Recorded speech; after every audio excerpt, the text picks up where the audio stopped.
Bonjour, aujourd'hui on va parler de comment sélectionner une offre d'emploi et comment y candidater.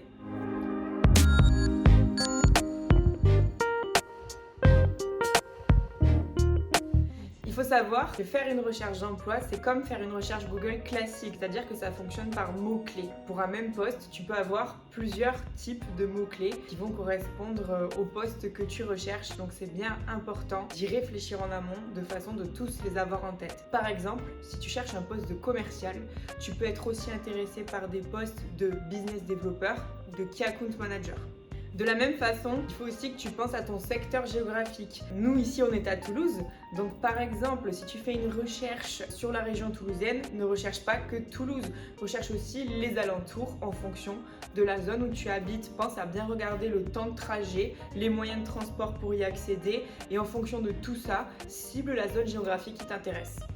Une fois que tu as tes mots-clés et ta zone de recherche, tu peux avoir plein de résultats différents qui apparaissent avec plein de postes. Mais ce n'est pas pour autant que tu dois candidater à toutes les annonces. Et c'est maintenant que c'est bien important de bien les sélectionner. Tout doit partir de toi, de tes valeurs, qui tu es, qu'est-ce que tu recherches et ce dont tu as envie.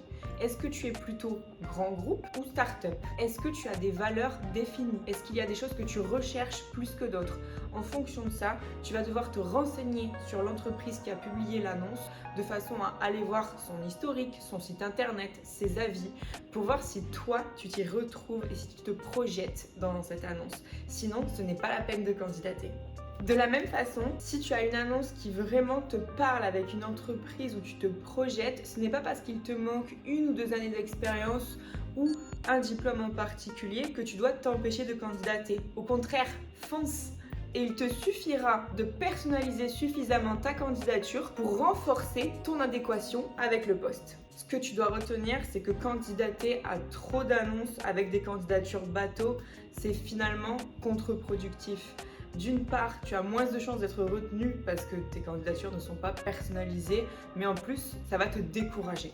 Il vaut mieux que ce temps-là consacré à candidater à plein d'annonces, tu le consacres à sélectionner les bonnes annonces.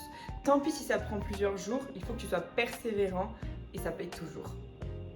Et maintenant, on va s'intéresser à comment candidater pour avoir le plus d'impact possible. Une fois ton travail de sélection effectué, tu vas te retrouver avec normalement entre 2 et 5 annonces qui t'intéressent réellement. La première astuce, c'est de personnaliser ton CV.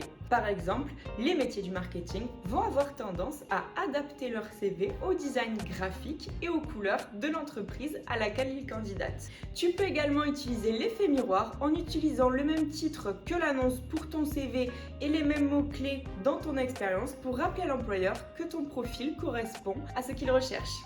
Tu peux également mettre au début de ton CV un petit paragraphe de 2 ou 3 lignes qui appuie ta motivation pour ce poste. Pour chaque candidature, tu peux même joindre un mail à l'attention du service des ressources humaines. Tu peux même les identifier en amont sur LinkedIn pour leur écrire un petit mail et leur expliquer pourquoi tu candidates de façon à justifier ta candidature et la rendre plus pertinente.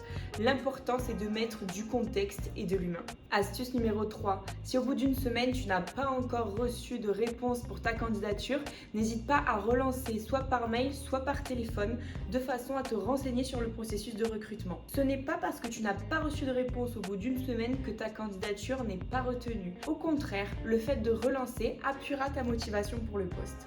Si tu as malheureusement reçu une réponse négative à ta candidature, pas de problème, remercie l'expéditeur et demande-lui les raisons de ce refus. Cela va t'aider à t'améliorer pour tes prochaines candidatures. Et enfin, retiens bien que ce n'est pas parce que tu es refusé à un poste en particulier que tu ne dois plus candidater pour les autres postes du même type que tu as identifié. Il peut y avoir plein de facteurs que tu ne connais pas qui ont fait que ta candidature a été refusée, comme par exemple un process de recrutement qui était déjà avancé ou bien une évolution en interne tout simplement. Cela ne veut pas dire que ta candidature n'est pas intéressante.